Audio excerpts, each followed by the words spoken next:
life in 3 dimensions got me bent and got me twisted. I know I done said a lot, but I should probably stop pretending. I don't really hold the key and I can't really push a button. I just step up to the mic and try my very best to bust it, but I ran out of breath. It's tight in my chest, my feet just might fail. I can't stand the pressure. What's going on, everyone? Welcome back to Racially Speaking. This is David Phipps, your host, and I'm joined by my friend. This person's amazing. I'm glad that we're finally working it out that we could have her on the podcast. I'm joined by Victoria, aka Very Vicky on all her social media. Victoria Willis. Look, Victoria. All right, is it Vicky or Victoria? What do you want me to call you throughout this episode? Vicky's good. Okay, Vicky, that's what I thought. Yeah. Very Vicky, that's one of the most solid handles on social media, I might add.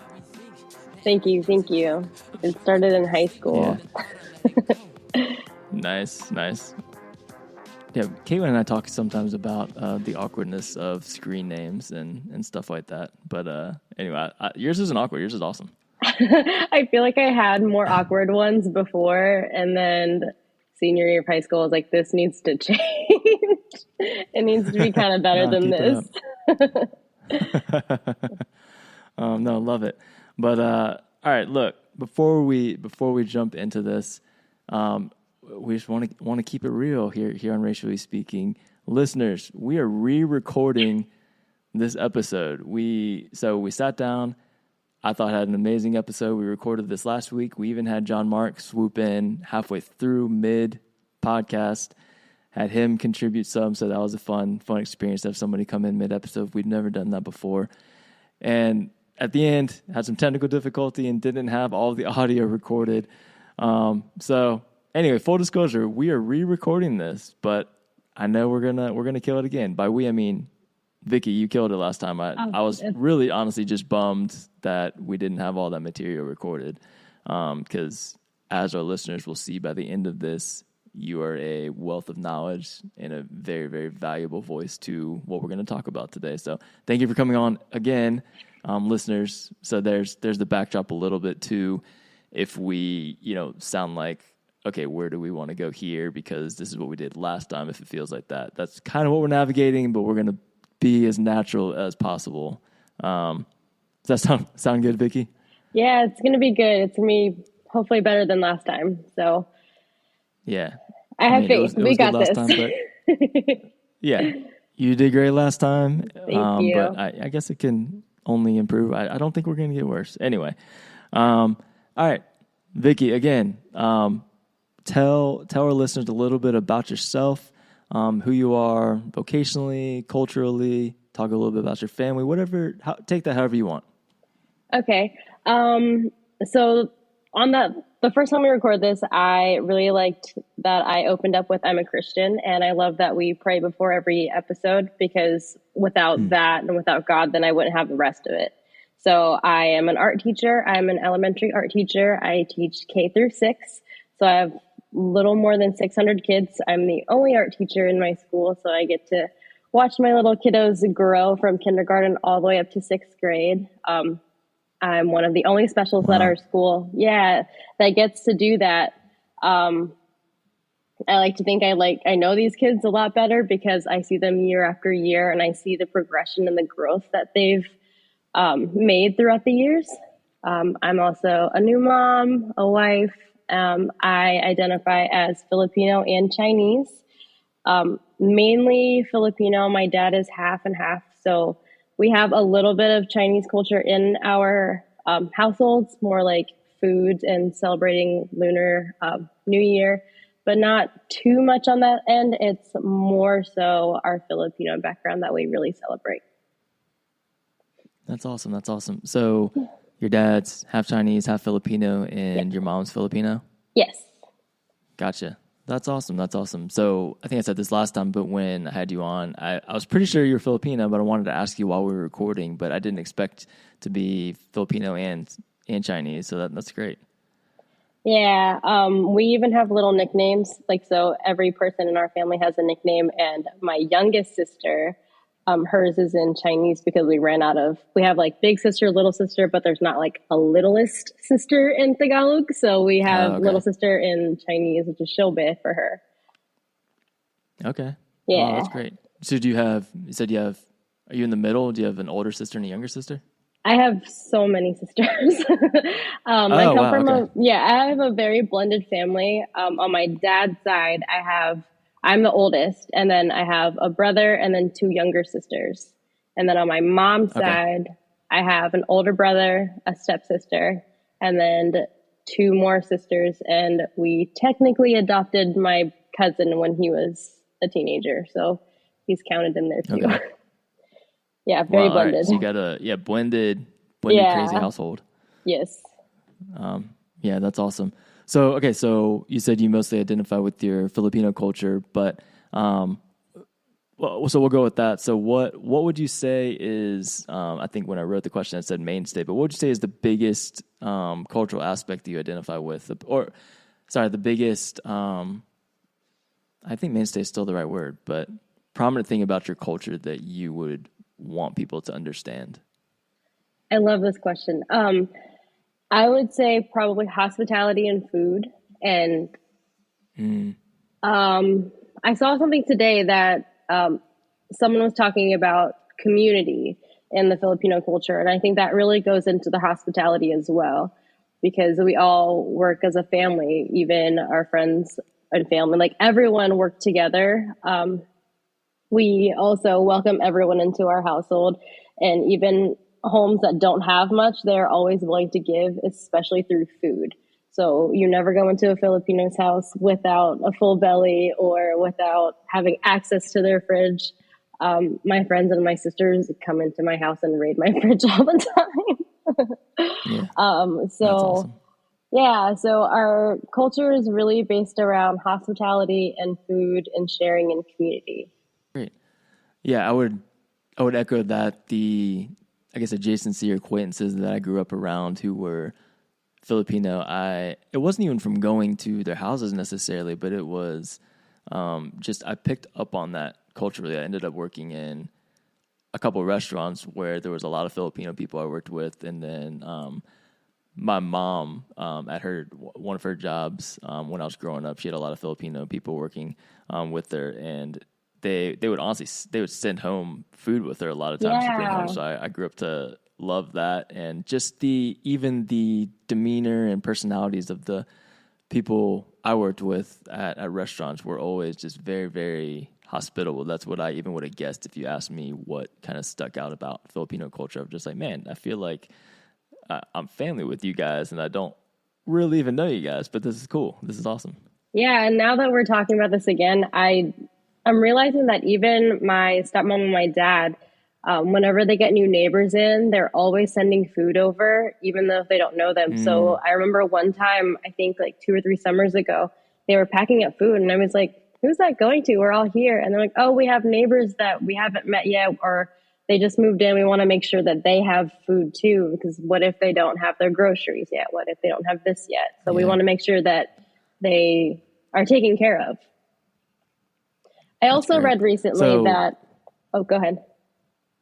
Oh, no, yeah, go for it. I also read recently that Filipino recipes are made for like 6 to 8 people.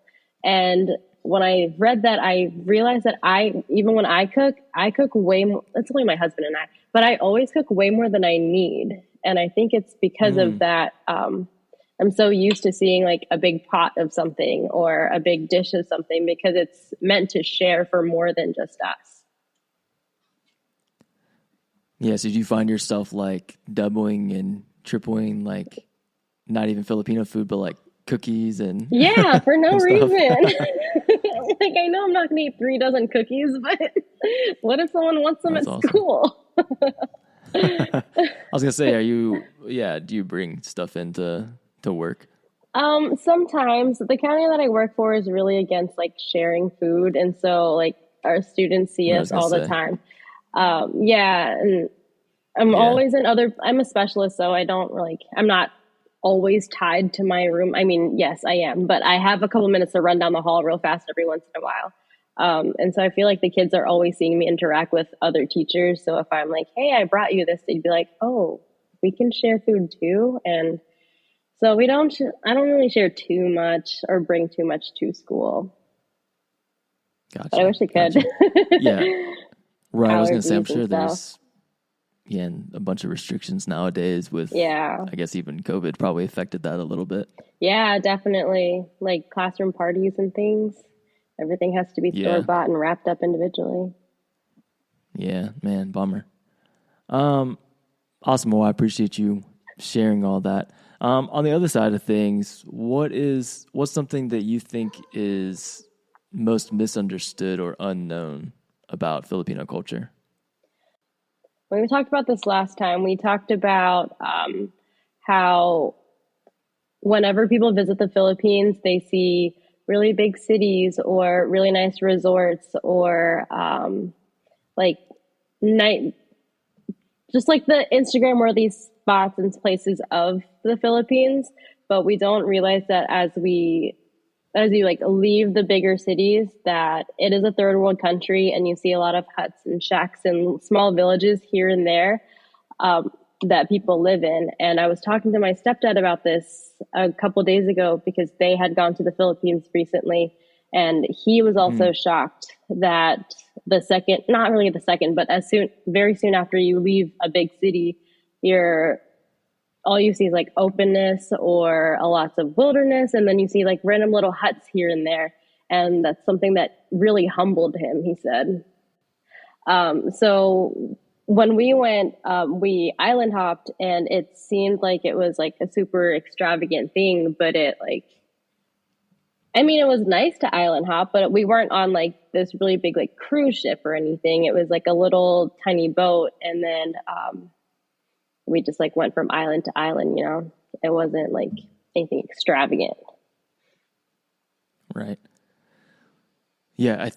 I think even when you say, I think I made this joke last time, but even when you say island hopping, that's probably speaks to American culture and our ignorance on not understanding. Like my question was, what do you think is most misunderstood? I think that's right on point with, I hear island hopping, I'm like, oh yeah, resort and vacation and everything's great, but to not understand the third world conditions is some good information for people to hear about.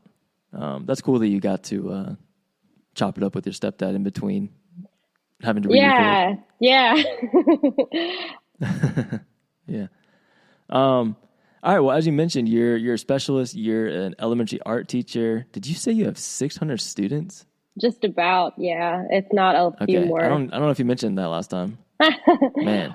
Yeah. That is. It's bonkers. A lot. And then I always get the, do you know all of their names question. Yeah. Go ahead. The answer, no. The answer is I know like 98% of them. I don't have pre-K, so they're not counted in that 600. But kindergarten, even towards the end of the year, I'm still a little iffy with, because I see them once a week and all of their little faces and all their different energies, and they're changing so fast throughout that year. I do mix up the kindergartners, but by first grade, I know them, and first grade through like sixth grade, like 100% know all of them. But I would say I do get my kindergartners a little mixed up, but I do know them a lot. I do know a lot of them by name. Yeah. I mean, no judgment from me. That is incredibly impressive. If you are confidently saying 98%, I mean, anywhere near that's a lot. That's a lot. Yeah. So in the mornings we have duty, at school, and my duty is to like stand outside my classroom, because my classroom is kind of in the middle of our building. And so I just greet everyone as they come up the stairs, and other teachers around me are always like, wow, you know, literally all of their names, because I'll address them by name and say, good morning, so-and-so. How are you? So-and-so. Did you eat breakfast? So-and-so. And they're like, we can listen to you all day, say their names over and over and over again. Right. Yeah. Yeah. Okay. Well, look, racially speaking, which, you know, I love that we can dive into this here. What does it mean to you to be an Asian woman in the classroom? And do you think it's a big deal? 100% it's a big deal. When I got hired at my school, I thought I was going to be the only Asian teacher there, just because, like, generally you see a lot of white women who are teachers and you don't see very many minorities. And so I was expecting to be the only Asian teacher. Thankfully, I'm not. We have about 3 or 4 other teachers who are of Asian culture background. So that's really cool. I would say that being an Asian teacher is very empowering and very heavy at the same time. It's empowering because I get to show, especially the students who look like me and come from similar backgrounds as me, and especially the girls who look like me and come from similar backgrounds as me. They get to look at me and say, oh, Mrs. Willis was able to do this. It's not only these types of people who are able to be teachers or able to do this. If she can do it, then I can do it. And I get to be a representation of my culture, of my background, of how I grew up. I share a lot of my background with my students because I want them to be able to relate to me. So they know that I have divorced parents. They know I have a lot of half siblings. They know that we are a very blended family. They know I'm from the Philippines. They know a lot of my background because I want them to be able to relate to me. And I think that's very empowering for them because they can see that, oh, I have divorced parents, but that didn't stop Mrs. Willis from being what she wanted to be, you know? So it gives them motivation or inspiration that they can also do whatever their hearts desire, whatever makes them happy, whatever dreams they want to make come true. But it's also very heavy. And I think it's heavy because I feel like a lot of people look up to me, or they're like watching me, not because they are like, I'm under a microscope, you know, but they're seeing me as I'm different. I'm a minority. How is she going to react in the situation? So I can learn from that. And I don't think everyone has that feeling or has that responsibility. And even if I wasn't a minority, of course I would stand up for diversity, inclusion, all of those things, equity, equality, all of those.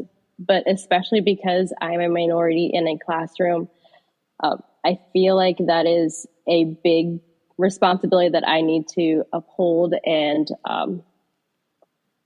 really just like take in, you know? Mm-hmm. I appreciate you sharing all that. So even the wording and nature of my question saying, is it a big deal?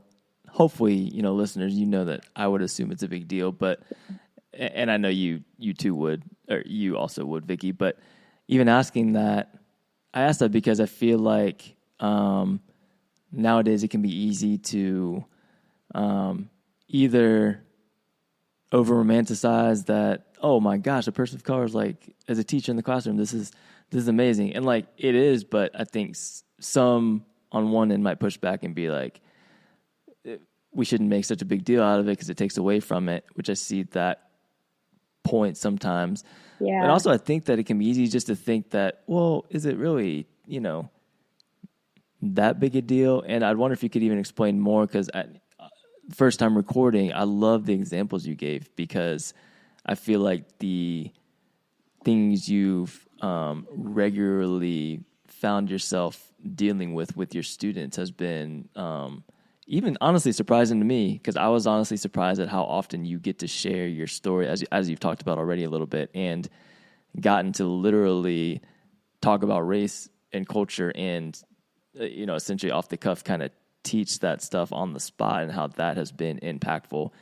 So I'd wonder if you could share some of those, or you know, at least one example of how that comes up for you regularly and why it actually like is impacting your students daily, really. And it's not just a, you know, a lighthearted, no, yeah, I get to be up here, so all this stuff is automatically happening because we just magically say it's happening. But no, it's actually like, because you are who you are, you're getting to be a part of these conversations. Mm-hmm. So a story that I didn't tell The first time we recorded it was my very first day of teaching at this school. He was in fourth grade at the time, and he looked at me and he goes, "Are you Filipino?" And I said, "Yeah."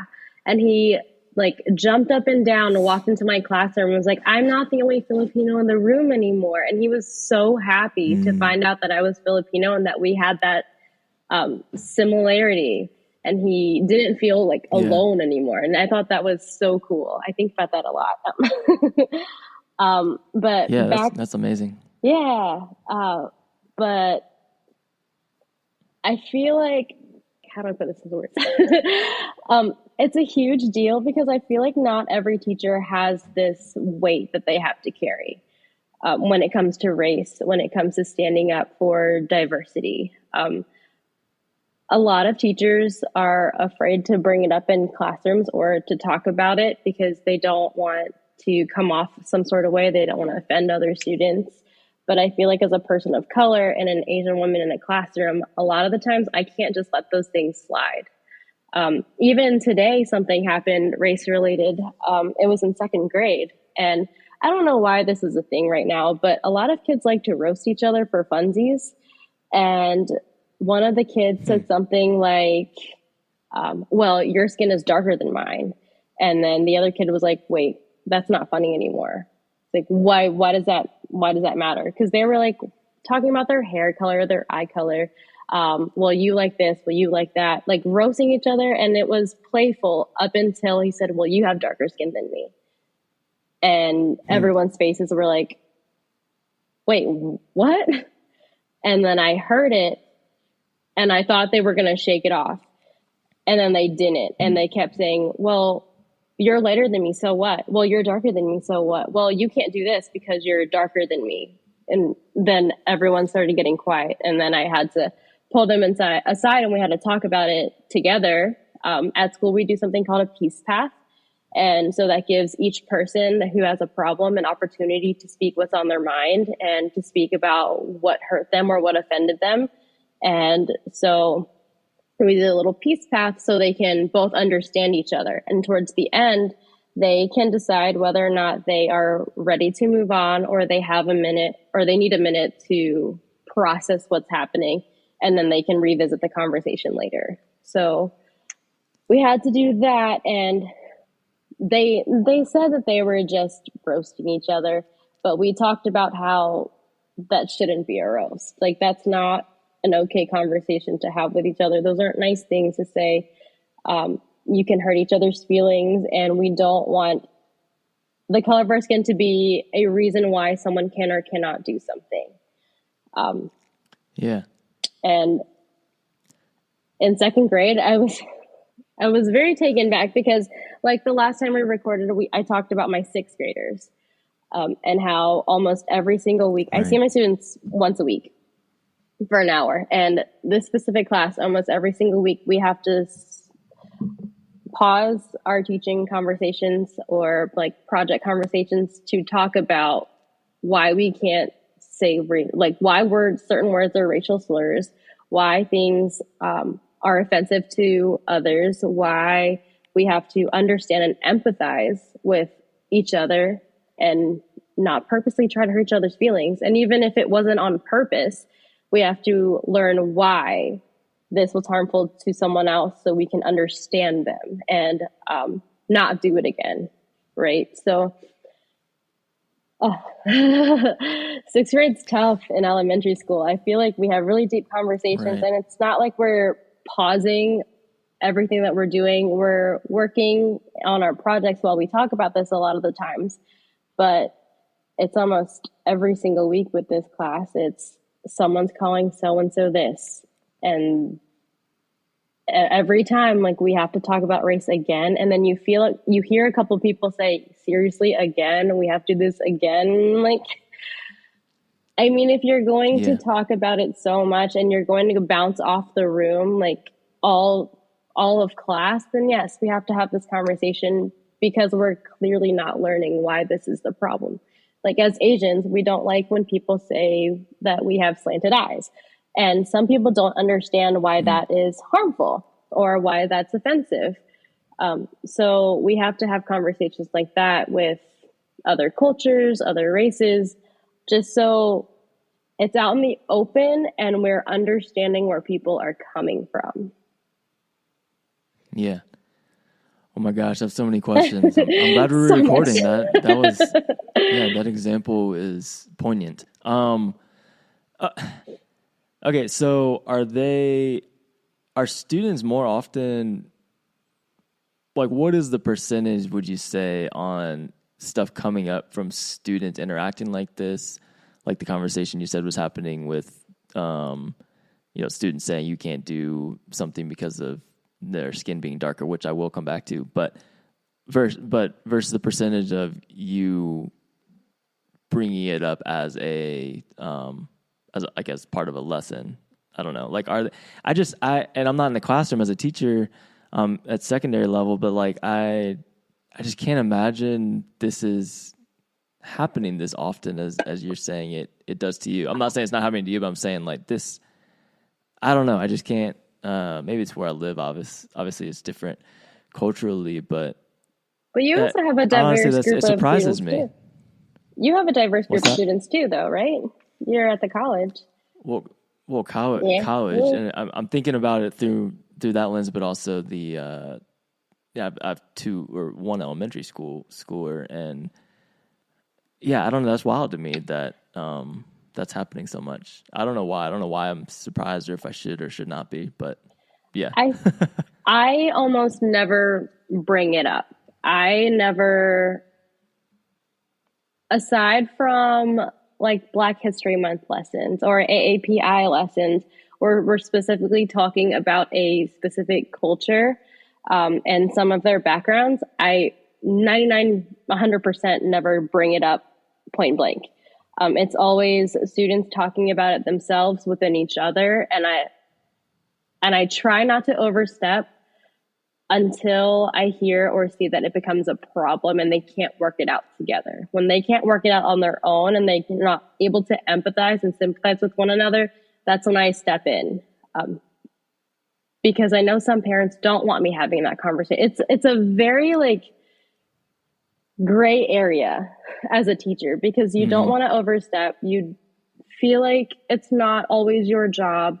And then even as a minority, I don't feel like having these conversations nonstop is my job. It's not my job to teach this. My job is to teach art. But we are teaching and raising the next generation, and we want this generation to understand and empathize one another. So I do feel like it's very important to talk about these things. And going back to your original question about what's it like being an Asian teacher, and is it a big deal? I feel like this is not everyone's burden that they have to carry, which is why it's so heavy. So yes, I don't bring it up very often. It's them. And a lot of the times I do think it's just the climate and the culture that we're living in right now. Like all of the 2020 things, like all of these kids lived through that. So they know everything is rational, like how radical things can be, how polarized race can be. And sometimes they like to pick and poke at each other and they bring it up, and it's not something to pick and poke about. Yeah. So I had not heard about the roasting culture, but I don't know. It's awful. So, yeah. How, let me think. I mean, so is it encouraging or discouraging that this stuff is coming up? So like I don't know if you can be any more specific, but hearing the students literally talking about race in that way, like literally skin color correlating to what someone can or cannot do. I mean, is any part of it encouraging because it's out there and then you get to talk about it, or is it concerning that is coming out of kids at such a young age in 2024? Both. It's very encouraging that we can talk about it and have decent conversations. Like in first and second grade, obviously these conversations are going to be a little different than sixth grade, but at least we can have that conversation, you know? It's really discouraging because like 2022, why? Why does it matter what color your skin is? And why would that change whatever you can or cannot do, or someone's opinion about you, or how someone thinks of you? Why are we making these assumptions, you know? I just feel like we should move on from this, but here we are. That is really, really interesting. All right, yeah. Last thing on that, I got to ask, because when you're saying like roasting, you even mentioned racial slurs. So what is like the level of offensiveness in, you know, elementary school kids? Like are actual racial slurs being used, or is it just like, I'm trying to think of something less or a little more lighthearted? I can't off the top of my head. Or is it just talking about, I don't know, I feel like talking about skin color could be a little more lighthearted than actually saying a racial slur. Right. Like, I don't know how explicit does it get? We last recording, we talked about how sixth grade does not belong in elementary school. My county does have sixth grade in elementary school. And one of the reasons they should not be is because they're exposed to so much. And I bring all of this up because it gets very explicit. So they're saying really unkind words, like some of my sixth grade classes are like throwing left and right the N-word, and we can't have this.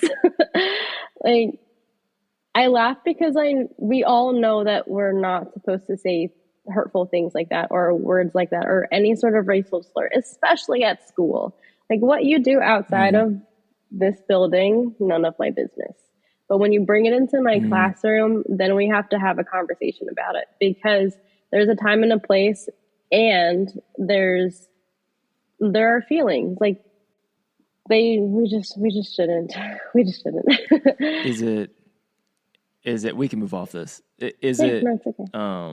Because I feel like it can be, this came up on the last episode John Mark and I did in a much different way, obviously, but is it white kids saying the N-word to their black classmates, or is it, I don't know, two black students? Because, contextually that would be very different. It would be different, right? Obviously, yeah. So it's never the white kids saying it to the black kids, but when we talk about like black kids saying it to other black kids, I also correct that as well, because we don't want that I don't want that said in my classroom either, because other kids who may not understand repeat it, right? Yeah. I just don't think it's a word that is appropriate for school. And I think parents should have conversations with their kids about like the history of that word and how to use it. And if they do decide to use it, I don't think that's my place. But also the demographics of my class or of my school is very diverse. So we have a lot of dark-skinned kids who may not be or identify as black, right? Right. So some of them are starting to say it to other black kids, and then they're getting upset because they're like, well, you're not black, but my skin color is darker, So there's that's like a whole nother level of, like trying to figure out who's allowed to say this, who's not. Why is this offensive if you say it, but why is it not? Adults don't even know how to. It's confusing, right? We haven't figured it out either. It can be really confusing, especially in sixth grade. How old are you? Like 12? And you're taking on these big grown-up conversations within like 12-year-olds. Like they're having them with each other. And then I have to step in and try to navigate this so they all understand what is inappropriate and what's not. And on top of that, I also have to navigate, well, I am not parent, I am teacher. And then where is that boundary? What does that line look like? Sure. Just to be clear, I said we haven't figured that out. I do not, listeners, I did not mean we, that I'm trying to figure out how to or to not use that word. Right. I don't have any issues wondering my place there. Just saying that this same conversation repeatedly comes up With even adults. into adulthood. Yeah. Yes. Far too often. But I mean, I know it doesn't sound like the most fun part of your job, Vicky, but I'm glad you're there to do it. Just, you hearing these stories answers my question in and of itself when I ask, is it a big deal that you're there? I think what I'll continue to do after this ends is look for jobs and send them your way down, to have you guys come back down to good old Southwest Virginia, and so you can be down here in time to have my kids in the classroom. But all right, look, I got a question from. I told John Mark we were re-recording. He was bummed he couldn't make it, but he told me to ask you how you see race and culture and ethnicity come through in the art part of your job through your students. How do you see their culture and race or ethnicity come through? Oh, I love this. So in two different ways. So curriculum wise, every grade has a different theme, and third grade's theme is culture. So every project that I plan and create for them, I either choose a culture and we dive in and learn about it and explore and then create something through that, or I give them guidelines and they're allowed to use their background, their culture to create whatever my guidelines are. So let's say we are making a collage and you need a color that represents something in your culture, a food, an article of clothing, things like that. They get to choose their culture, whether it's their actual culture or a culture that they really like, and they can create that way. And you see the different cultures and ethnicities and backgrounds through that. I am also not the teacher who says, this is what my pretty picture looks like. You have to make it exactly like mine. I tell my students that here is my example. You are not allowed to copy it. You can use some concepts that are similar, but not exactly the same. And you have to make it your own.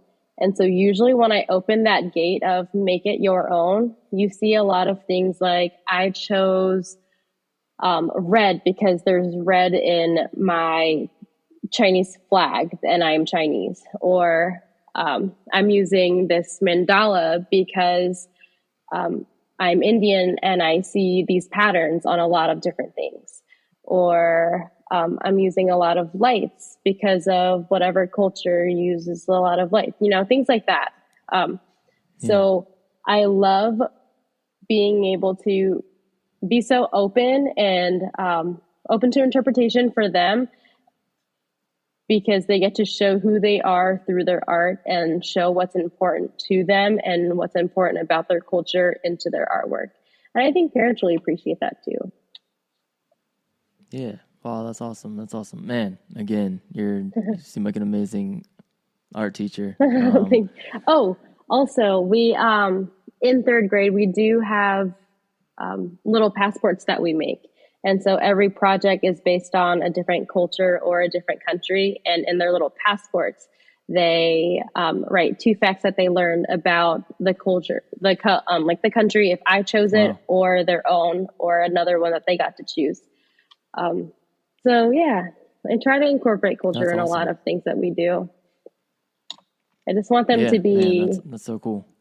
I want my kiddos to realize that they're growing up in such a diverse space with a lot of diverse people. Because I feel like sometimes they don't. Not that you want them to point out what exactly people are and what they identify as, but I want them to realize that they're surrounded by so many different people that have so much to offer to them. You mentioned being a new mom. Yes. How old's your little one again? I asked you this last time. She's going to be 6 months tomorrow. Oh man. Yeah. Are you now? Are you sentimental and celebrate each milestone in a big way? My wife, who you know, is very much like that. Yes. Well, I every month I do a little like photo shoot, and we like talk about all of her milestones that she's done that month. My husband was actually texting me today and was like, "Did you plan a 6-month party for her?" And I was like, "I'm not that extra. We're not gonna have a 6-month party." But like, Hey, no judgment from me. well, like maybe we'll, I don't know, maybe we'll have a nice dinner or something, bake her a cake that she can't eat. Yeah. Yeah. That's awesome. Along those lines, being a new mom, how has that changed your perspective on, I don't know, family life and or schooling? So you mentioned, hating obviously being away from your baby 9 to 5 or 9 to 4, whatever. But you clearly love your job in the classroom and value it. So I don't know. I mean, it's a long ways down the road. I don't want to make you think too far ahead, but I don't know. Do you envision yourself doing anything like homeschooling, or what is your perspective on the state of how public schooling is right now? Because I know this is turning into a long question, which is what I'm kind of known for, but I mean, I feel like you can read headlines nowadays and it just seems like the world is ending as far as education goes. So what are your thoughts on that? I feel like I have been having an existential crisis with my job, because I absolutely love my job. I love what I do. I think I have the most fun job in a school, because we literally just get to create, and I'm not focused on whether it looks good or not. As long as you're creating and there's meaning behind it, then it's a work of art, And I think that's so fun. But I also don't want to be at school because I want to be home all the time. I want to be with my little one, and I want to watch her do all those milestones, and be with her every second of the day, So going down the road, but I'm like, also, I used to think that this was going to be my forever job. I thought that I wanted to be an art teacher for the rest of my life until I retired. But it is getting harder. I do have a lot of hope, but it's also very heavy and hard at the same time. I think last time we talked about how I've noticed a difference between the kids who were affected by COVID versus the kids who, not that they weren't, but they weren't in school as much as the older kids. And those older kids are really tough right now. They didn't get the social and emotional learning that they needed in those COVID years, which is one of the reasons why they can't empathize or share or understand each other, things like that, like very basic skills that you learn at school. And I think public school is very valuable in these ways. You get to learn skills that you wouldn't anywhere else, or maybe you would, but in a different way. You're filled with different diversities and adversities too, and you learn how to do all of the things. But oh gosh, lost train of thought. No, that's good. I was tracking.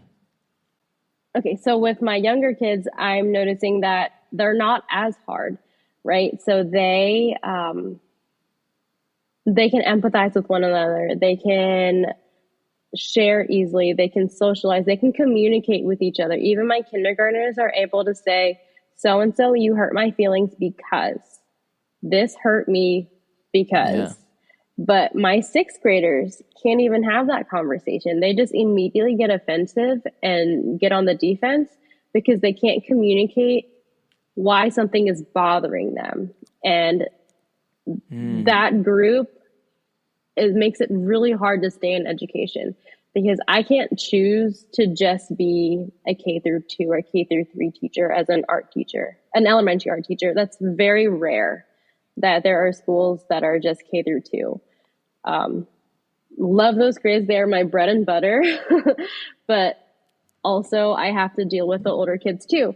And I can't just be happy for half the day and then miserable the next day or the second half of the day. Right. So behaviors have gone, like in the 3-4 years that I've been teaching, behaviors have gone through the roof. And it has made teaching a lot harder. And I don't want to undermine any other teacher, like any school or teacher who is struggling, saying that what they're saying is not valued or what they're saying is an exaggeration, because it's not. From my school and my experiences, I do feel like we're on the up and up.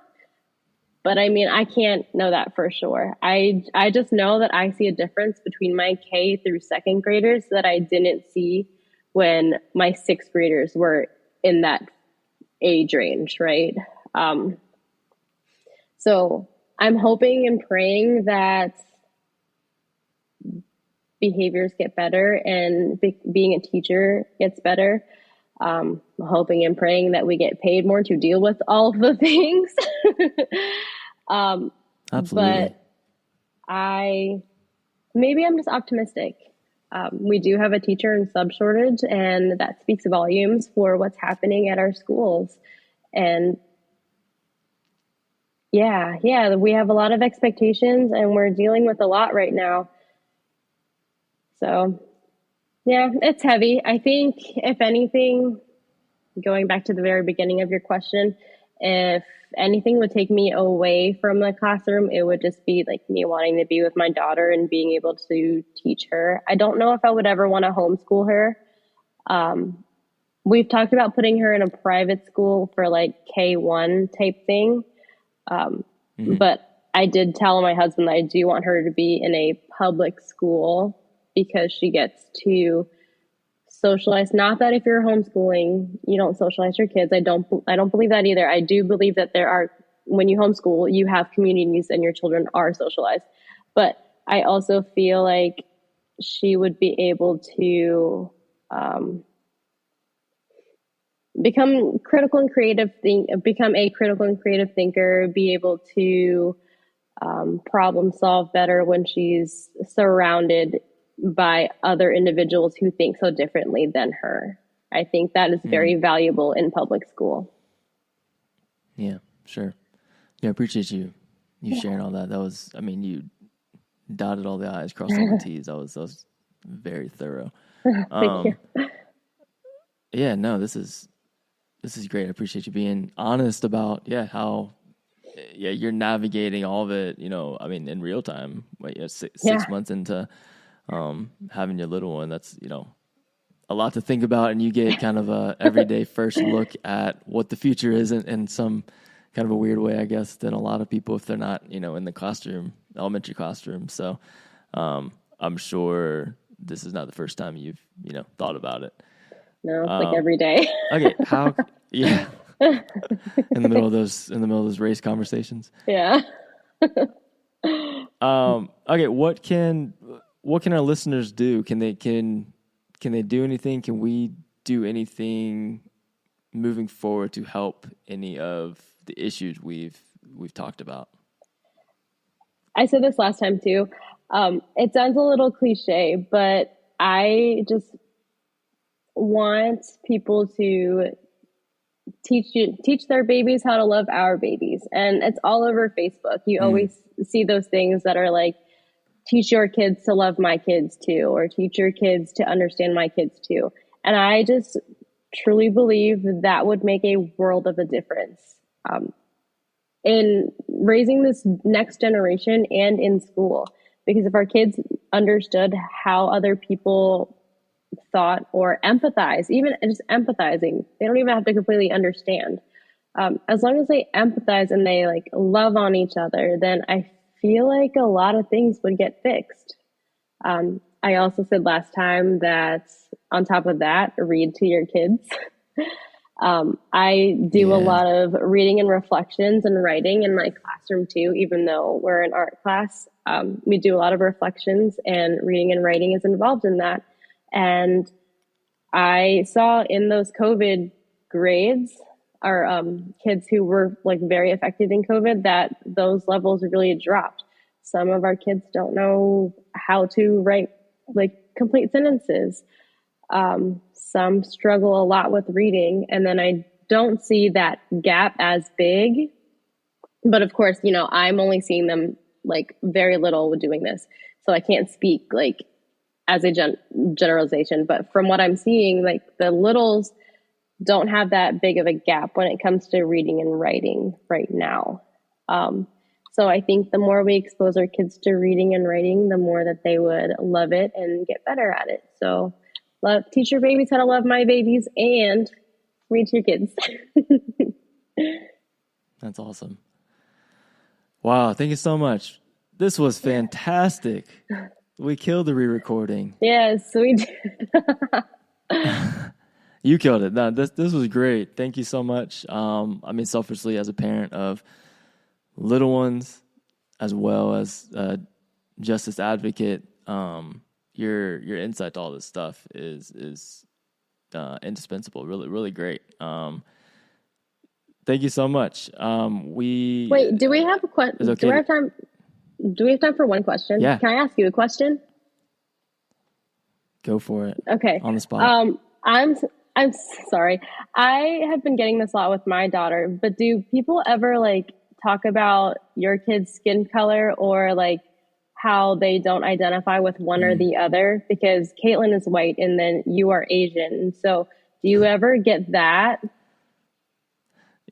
Yeah. So, man, we should do another episode. On, we can talk about this another time. Yeah. Well, John Mark on too. No, this is great. I smiled because I started laughing because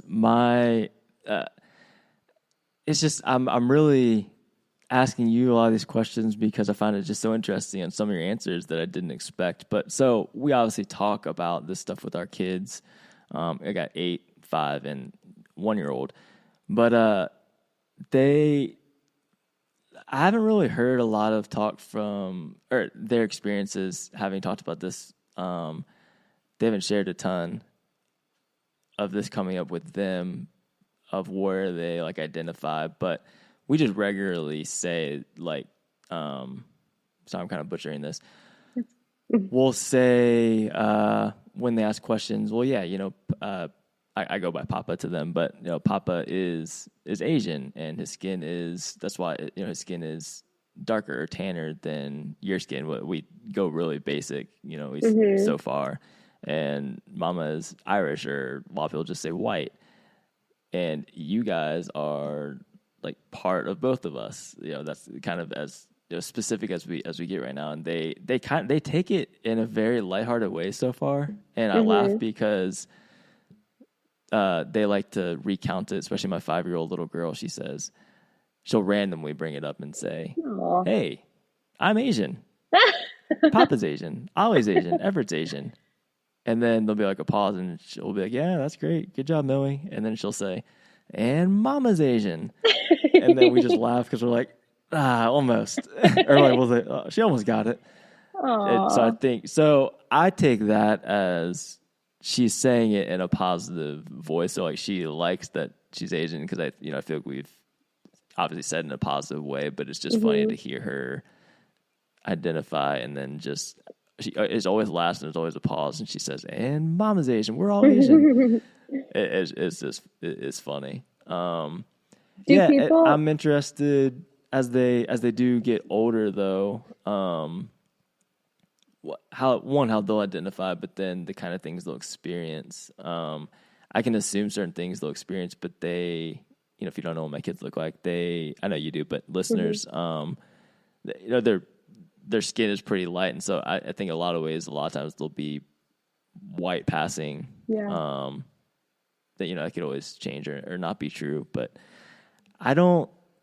Yeah, they haven't, and I asked probably more than they would like. They haven't brought up a ton of instances where they talked about it a lot with other kids.